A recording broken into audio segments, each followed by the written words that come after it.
Bonjour à toutes et tous, cette capsule vidéo va être consacrée au cours du 7 mai. Durant cette séquence, nous allons commencer par corriger les activités 2 et 3 de ce chapitre 15 qui vont nous permettre d'introduire la sélectivité en chimie organique. Et donc ensuite on fera le cours, on terminera le cours du chapitre 15 donc sur cette partie. Donc première activité, on vous dit que dans les laboratoires, dans l'industrie, certaines molécules possèdent plusieurs groupes caractéristiques. On dit que les molécules sont polyfonctionnelles. On a déjà abordé ce concept. Donc plusieurs groupes caractéristiques polyfonctionnels, voilà. Et donc un réactif qui transforme un seul de ces groupes est dit chimiosélectif. Donc quand on a plusieurs groupes caractéristiques et qu'on a un réactif qui transforme l'un de ces groupes, mais pas tous les groupes, on dit qu'il est chimiosélectif. Si notre réactif transforme tous les groupes, il n'est pas chimiosélectif. Une réaction qui permet de faire réagir sélectivement un de ces groupes est dite sélective. Donc quand on a une molécule polyfonctionnelle, si on a une réaction au cours de laquelle un seul des groupes est modifié, eh bien on dira que c'est une réaction qui est sélective. Alors, là, vous aviez quelques infos qui vous étaient données. Les nombres d'ondes de OH et de CW liaison O à autour de 3300 cm-1, autour de 1700 cm-1. Le réactif NaBH4 qui réduit une cétone en alcool sans toucher aux esters, mais LiAlH4 qui réduit les cétones et les esters, c'est ce qu'on voyait ici. LiAlH4 réduit les cétones en groupement hydroxyle, et puis les esters pareil en hydroxyle, alors que NaBH4 réduit les cétones en hydroxyle, mais ne touche pas aux esters. On vous dit qu'un chimiste souhaite synthétiser les molécules B et C à partir de A. Donc on a A ici, on veut synthétiser B et C. Première question, entouré avec un cercle, le groupe caractéristique de A susceptible d'être réduit par NaBH4. Donc on a vu que NaBH4 réduisait les carbonyles, mais pas les esters. Donc en fait c'est celui-ci qui va être réduit par NaBH4. Donc on va entourer juste le CW liaison O. Et avec un rectangle, ceux susceptibles d'être réduits par LiAlH4. Donc là, de nouveau, CW liaison O, mais cette fois-ci par un rectangle, mais aussi l'ester, puisque LiAlH4 réduit les deux. Proposez alors le réactif que doit utiliser le chimiste pour obtenir B dans un cas et C dans l'autre. Alors quand on compare B à A, eh bien on observe que pour B, le carbonyle est transformé en hydroxyle, mais que l'ester est inchangé. Donc pour transformer l'un des deux groupes, eh bien, il faut utiliser NaBH4. Donc là, pour passer de A à B, on utilisera NaBH4. Quand on compare C à A, on observe que les deux groupes, à la fois carbonyle et ester, ont été réduits en hydroxyle. Donc là, c'est LiAlH4 qui réduit les deux. Donc NaBH4 est un réactif qui est sélectif, puisqu'il ne réduit que l'un des deux groupes caractéristiques et pas les deux, alors que LiAlH4, lui, n'est pas sélectif, il réduit tout. En tout cas, il réduit ici les deux, carbonyle et ester. Parmi les deux réactions envisagées à la question précédente, laquelle est sélective? Eh bien, donc la première, celle où le réactif A donne le produit B, c'est-à-dire la réaction avec NaBH4, parce qu'un seul des deux groupes est réduit, comme on l'a déjà dit. Le chimiste a obtenu B par erreur, il voulait C. Peut-il encore obtenir C? Eh bien, en fait, oui, il lui suffit de faire réagir B avec LiAlH4. Bon, le OH va rester inchangé, mais l'ester va être transformé en OH. Donc, en faisant réagir B avec LiAlH4, on va transformer le groupe ester en groupe hydroxyle. Et enfin, question 5, pour s'assurer qu'il a obtenu le produit C, le chimiste réalise un spectre infrarouge. Ce dernier ne présente aucune bande entre 1600 et 1800 cm-1. Donc, on avait la bande 1600-1800 cm-1, c'est la bande CW liaison O, caractéristique de la double liaison carbone-oxygène, bande infrarouge. Et on observe que dans A et dans B, eh bien, on a cette liaison CW liaison O, on l'a une fois dans B et deux fois dans A, alors qu'on l'a pas du tout dans C. Donc, en l'absence de CW liaison O, ça permet de dire qu'on a bien formé C, on n'a ni A ni B. Donc le corriger, comme d'habitude, vous l'avez sur le NT. Deuxième activité, eh bien, donc les réactions entre molécules polyfonctionnelles engendrent un grand nombre de produits si elles ne sont pas orientées. Donc là, on veut s'intéresser à la synthèse de peptides. Pour former des peptides, on va associer entre eux des acides aminés. Les acides aminés sont des molécules polyfonctionnelles qui sont porteuses du groupe carboxyle et du groupe amine. Si on ne prend pas de précautions particulières, on va se retrouver avec un mélange. Prenons l'exemple ici, on veut former le dipeptide A1A2. A1, donc le carboxyle de A1 va réagir avec l'amine de A2 pour former la liaison peptidique ici. Si on ne prend pas de précautions particulières, en fait le carboxyle de A1 peut réagir avec l'amine de A1, donc on aura A1A1. De même, le carboxyle de A2 peut réagir avec l'amine de A2, on aura A2A2. Ou le carboxyle de A1 peut réagir avec l'amine de A2 et on aura A1A2 comme on le souhaite ici. Ou enfin, le carboxyle de A2 peut réagir avec l'amine de A1 et on aura A2A1. Donc on aura un mélange de 4 dipeptides alors qu'on ne veut que A1A2, c'est-à-dire que le carboxyle de A1 qui réagit avec l'amine de A2. Donc pour ça, il faut prendre des précautions particulières, c'est ce qu'on va voir ici. Il faut bloquer certains groupes et les débloquer ensuite. On peut éventuellement activer, mais ça on n'en parlera pas dans le chapitre, là on en parle dans l'activité parce que il en parlait dans cette présentation, mais ça ce sera pas l'objet de notre chapitre.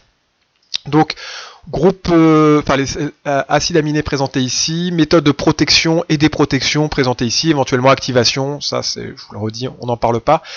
L'électronégativité de l'oxygène est supérieure à celle du carbone, celle de l'azote est plus grande que celle de l'hydrogène, donc ça servait pour répondre aux questions qui arrivent maintenant.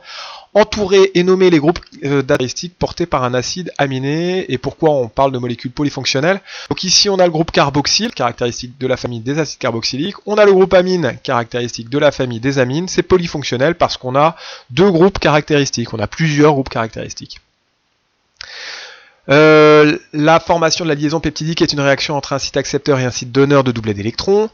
Et donc là, il fallait repérer le mouvement de doublet d'électrons. Donc ce qui va se passer, c'est qu'on va avoir ici le doublet non liant de l'azote. Alors ici, pourquoi l'azote est porteur d'un doublet non liant? Parce qu'on voit que l'azote a 3 liaisons. Or, l'azote, comme tous les atomes sauf l'hydrogène, est entouré de 4 doublets, puisqu'il suit la règle de l'octet. Donc si on a 3 liaisons, ça veut dire qu'on a un doublet non liant. Donc le doublet non liant de l'azote va être le site donneur. Le carbone ici, delta+, est un site accepteur, parce qu'il est porteur d'une charge partielle delta+. Donc on va avoir un mouvement d'une flèche courbe du site donneur ici, le doublet non liant de l'azote, vers le site accepteur, le carbone. Alors... quelles sont les formules simplifiées des 4 dipeptides obtenues à partir par réaction de A1 et A2? Bon, on en a déjà parlé. On a A1A1, donc acide carboxylique de A1 qui réagit avec amine de A1. A2A2, acide carboxylique de A2 qui réagit avec amine de A2. A1A2, acide carboxylique de A1 qui réagit avec amine de A2. Et A2A1, acide carboxylique de A2 qui réagit avec amine de A1. Le dipeptide gliala est obtenu par création d'une liaison peptidique entre la fonction acide carboxylique de la glycine et la fonction amine de l'alanine. Quelle fonction de la glycine doit-on protéger? Donc la glycine, en fait, on doit protéger l'amine, puisque l'amine de la glycine ne doit pas réagir, il n'y a que le carboxyle de la glycine qui doit réagir. Pour la protéger, on fait comment? Eh bien, on regarde, amine, protection avec le BOC, donc on rajoute du BOC, tertio-butoxy-carbonyle. Même question pour l'alanine. Alors pour l'alanine, c'est l'amine qui doit réagir, donc on doit protéger le groupe carboxyle. Pour protéger le groupe carboxyle avec du méthanol. Même d'après le texte, quelle opération supplémentaire doit-on réaliser sur la formule de la glycine? Alors là, donc je vous le disais, ça on n'en parlera pas dans le cours, mais on peut activer, c'est ce qui est marqué ici, les fonctions réactives non bloquées seront activées, donc on voit qu'on peut activer le carboxyle, en fait on va le transformer en ce qu'on appelle un chlorure d'acyle, qui est plus réactif, donc qui donnera un meilleur rendement. Bon, ça c'est pas notre programme. D'après le texte, donc ça on a vu, quelle étape finale doit-on réaliser une fois la liaison peptidique formée? Eh bien il va falloir déprotéger. Alors déprotéger quoi? Eh bien l'amine de la glycine qu'on a protégée, et le carboxyle de l'alanine qu'on a protégé. Et donc pour terminer, on vous demandait un petit schéma récapitulatif avec pour indiquer les protections, on mettait un petit verrou comme ça, et pour indiquer l'activation, le tout avec dans une sorte de format comme ça un peu vif. Donc là, la correction. Donc ici, on protège l'amine de la glycine, on protège le carboxyle de l'alanine, on active le carboxyle de la glycine, la réaction a lieu, on déprotège l'amine de feu la glycine, c'est plus vraiment une glycine puisqu'elle est intégrée dans un dipeptide maintenant, et on déprotège enfin le carboxyle de ce qu'était l'alanine, et on a notre dipeptide gliala. Si on n'avait pas pris toutes ces précautions, eh bien on aurait pu avoir le carboxyle de la glycine qui aurait réagi avec le carboxyle, l'amine de la glycine, on aurait eu du gli-gli. De même que le carboxyle de l'alanine aurait pu réagir avec l'amine de l'alanine, on aurait eu du ala-ala. Le carboxyle de l'alanine aurait pu réagir avec l'amine de la glycine, on aurait eu du alagli. Voilà. Donc nous, c'est pas ce qu'on voulait, on voulait du gli-ala, donc il fallait que le carboxyle de la glycine réagisse avec l'amine de l'alanine. Alors, donc là on en est aux dernières parties du chapitre 15. Donc si on regarde ici, dernière partie, donc on doit extraire et exploiter des informations sur l'utilisation des réactifs chimio-sélectifs, ce qu'on a fait dans l'activité 1, sur la protection d'une fonction dans le cadre de la synthèse peptidique pour mettre en évidence le caractère sélectif ou non d'une réaction. Donc, ici, on voit qu'on a des molécules organiques qui présentent plusieurs groupes caractéristiques, on dit polyfonctionnels. Donc plusieurs de ces groupes sont susceptibles d'être transformés au cours d'une même réaction, et souvent l'enjeu est de transformer un seul groupe sans modifier les autres. Donc il y a deux stratégies possibles, soit on utilise un réactif chimio-sélectif si ça existe, et si on n'en a pas, eh bien on va utiliser des groupes protecteurs. Donc ici, on a l'espèce A au départ. Admettons qu'on veuille obtenir l'espèce C. Donc c'est cette espèce-là. Donc là, deux méthodes possibles. Soit on utilise un réactif chimio-sélectif, comme lésion Ag+. Dans ces cas-là, donc on va obtenir directement C. Alors pourquoi on sait que c'est chimio-sélectif? Parce que on a un carbonyle et un hydroxyle.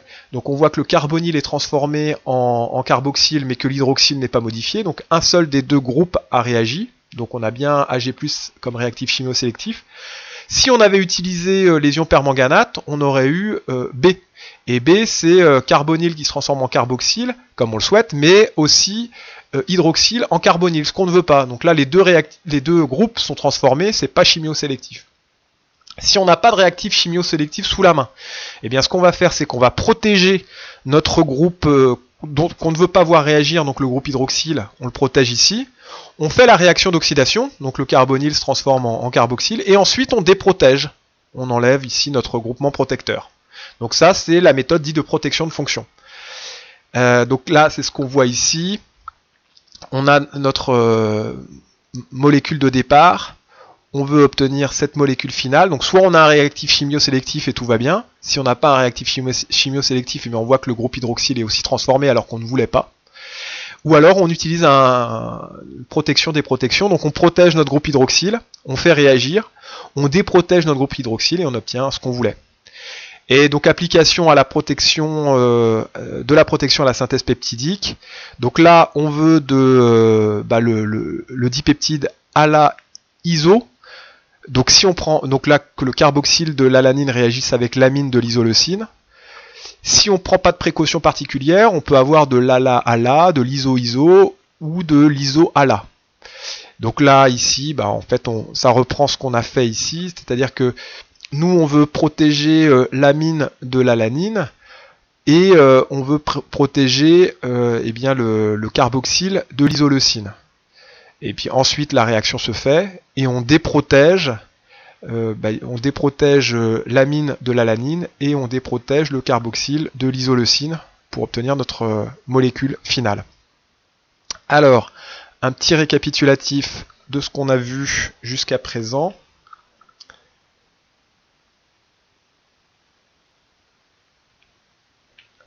Donc, chapitre 15, donc on a commencé par les étapes de la synthèse pour stratégie de synthèse, choix des techniques, et puis on a terminé par sélectivité et protection de fonction. Donc la synthèse chimique, plusieurs étapes, mise en œuvre et réaction chimique, extraction et récupération de l'espèce chimique, purification, donc soit distillation fractionnée, soit recristallisation, et analyse et calcul de rendement. Donc les paramètres expérimentaux sur lesquels on peut jouer, durée de réaction, solvant, pH, le rendement de la synthèse, quantité de matière expérimentale, donc ce qu'on a vraiment obtenu, sur quantité de matière théorique si la réaction avait été totale. Donc chauffage à reflux, agitation, présence de pierre-ponce pour réguler l'ébullition, tout ça c'est des techniques utilisées pour la synthèse. Pour l'extraction ensuite, eh bien l'ampoule à décanter, on peut aussi sécher notre phase organique pour éliminer les dernières traces d'eau, filtrer, cristalliser. Pour purifier, donc distillation fractionnée pour les liquides ou recristallisation pour les solides avec le choix du bon solvant. Donc on en a parlé dans la première partie du cours. Et pour analyser, le Banque-Flair pour la température de fusion, on peut aussi mesurer la densité, l'indice de réfraction, faire une chromato, ou les analyses spectroscopiques, UV visible, infrarouge ou RMN. Alors les molécules polyfonctionnelles ont plusieurs groupes caractéristiques, souvent il s'agit de transformer un seul de ces groupes, donc soit on va utiliser un réactif chimio-sélectif, soit on va utiliser des groupements protecteurs. Le réactif chimio-sélectif ne va pas réagir avec l'intégralité des groupes caractéristiques de la molécule polyfonctionnelle.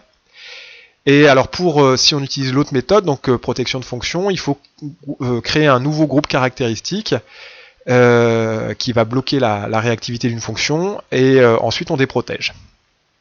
Donc là vous avez l'exemple ici avec la protection, donc on veut protéger le groupe carbonyle pour que seul l'ester réagisse, donc on protège.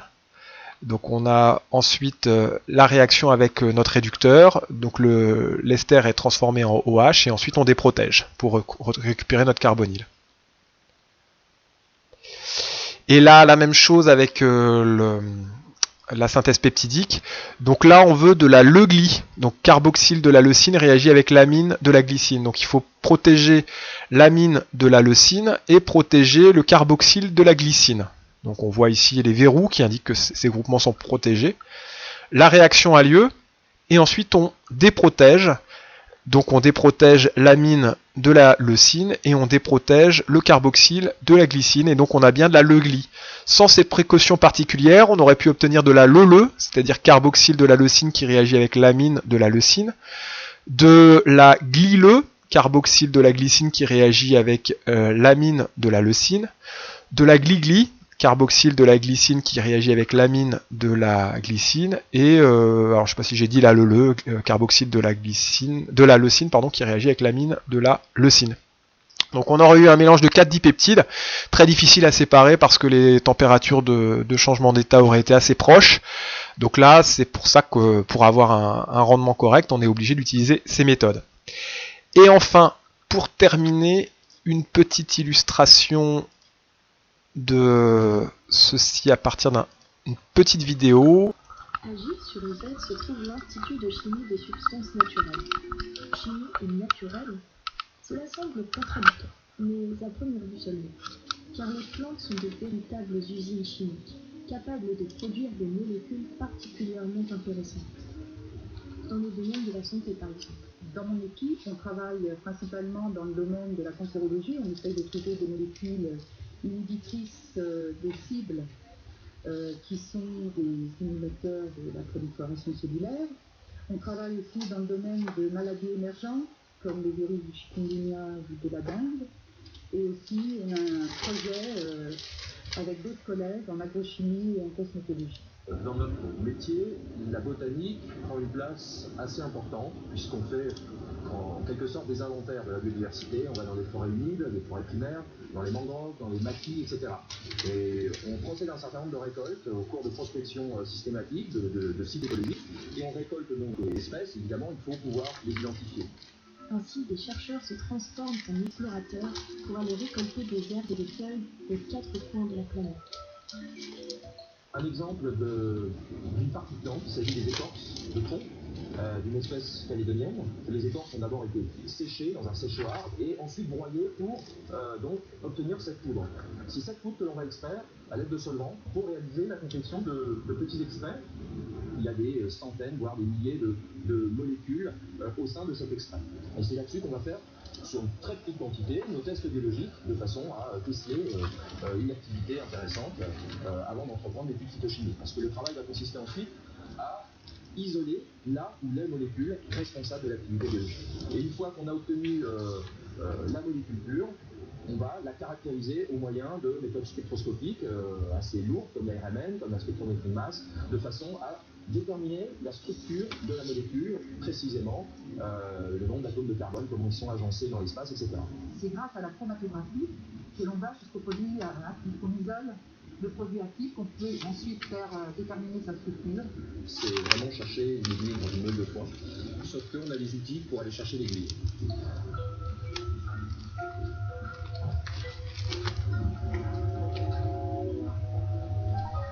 Voilà, c'est ici que sont conservés tous les extraits de plantes des différents pays. Alors vous avez la Malaisie, le Vietnam, ici vous avez encore le Vietnam, la Nouvelle-Calédonie, dans son avant Madagascar, la Guyane.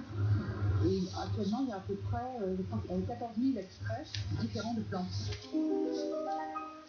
Nous avons sélectionné 500 molécules pour être évaluées sur des cibles particulières dans le domaine de l'agrochimie et de la cosmétologie.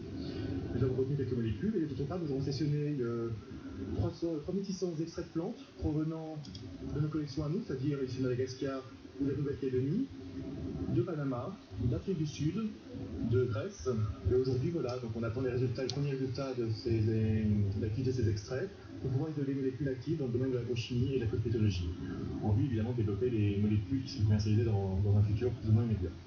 Mais alors, n'y a-t-il pas là, encore une fois, le risque d'exploitation des ressources du Sud par les morts? On ne brevette pas le vivant, on brevette les applications du vivant, si j'ose dire. C'est pour cela qu'il faut faire des collaborations vraiment très sérieuses et très cadrées avec nos collègues de tous ces pays. Il y a cette consolidation de la science à travers nos échanges. Alors évidemment, nous, on en tire aussi profit, il faut reconnaître, puisqu'on a accès à la biodiversité, on étudie cette biodiversité. Mais ça se fait en bonne intelligence et ça se fait avec eux et non pas au détriment d'eux, si j'ose dire. On a fait une base de données ici qui s'appelle Naturotech et qui rassemble même les points GPS, les lieux où la plante a été récoltée, le lieu exact, parce que quand on a besoin de quantités plus importantes, et ben notre collaborateur, notre collègue connaîtra l'endroit où la plante a été récoltée. C'est comme ça que quelquefois on ne la retrouve pas du tout. C'est l'exemple par exemple du méioginée cylindrocarpa qu'on a travaillé et qui a conduit à une molécule très active, une molécule inhibitrice de protéines anti-apoptotiques. Et quand on a demandé à notre collègue de Malaisie d'aller la récolter, ben, elle n'a jamais retrouvé cette plante parce qu'à la place de la forêt où elle l'avait récoltée, ben, il y avait maintenant une palmeraie. Donc la forêt avait été détruite, sans tenir compte des espèces importantes de cette biodiversité. C'est bien dommage. Une plante disparue, c'est trop bête. Qu'est-ce que faire? Lorsqu'on a identifié une molécule, d'en faire la synthèse au laboratoire, donc de reconstituer la molécule uniquement avec des éléments chimiques au laboratoire. Alors nous, notre objectif en fait, c'est d'essayer de resynthétiser, de refaire les molécules qui ont été produites par les plantes. Donc essayer de les faire en réfléchissant par exemple à la manière dont les molécules sont synthétisées par les plantes elles-mêmes et en essayant de refaire au laboratoire ce que fait la nature. Donc mon but c'est de réaliser la synthèse d'une molécule qui a été extraite d'une plante et je vais modifier au fur et à mesure différentes parties pour voir si ça va être plus actif sur les maladies qu'on vise. On mélange différents éléments pour réaliser la réaction, donc un solvant qui va permettre de faire se rencontrer les molécules pour qu'elles réagissent et donner la molécule qu'on espère être celle qu'on veut. Donc pour ça, on va faire ce qu'on appelle des techniques de purification de notre milieu réactionnel. Mais une fois que la réaction a marché, il faut aussi savoir en gros se débarrasser du solvant. C'est pour ça qu'on va évaporer notre milieu réactionnel et on va passer à l'évaporateur rotatif pour obtenir cette molécule propre. Quand on a eu des résultats positifs sur un travail donné, sur un projet de recherche donné, le but c'est de le publier pour que tous nos collègues soient au courant de ce qui est fait au laboratoire. Le travail de chimie que l'on fait sur ces plantes nous permet parfois de découvrir également de nouvelles espèces, absolument inconnues.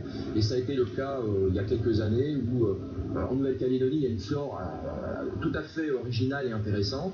Et il y a certaines espèces au sein de ces forêts qui sont présentes que par quelques centaines de pieds.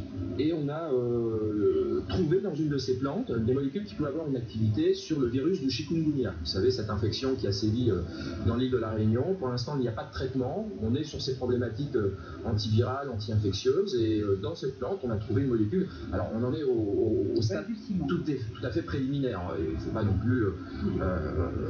Ce qu'il faut dire aussi, c'est que cette molécule a une structure vraiment très complexe et qu'il ne sera pas du tout simple d'en faire la synthèse. Voilà. Mais on va essayer. Voilà. Il y a des tas d'espèces qui ne sont pas encore connues, qui peuvent disparaître et on ne les connaîtra jamais. On peut trouver non seulement des belles molécules dedans avec des activités particulières, mais faire disparaître des espèces non connues, c'est une sorte de crime, non ? En conclusion, si vous voulez préserver votre santé, il est conseillé de prendre soin de la biodiversité.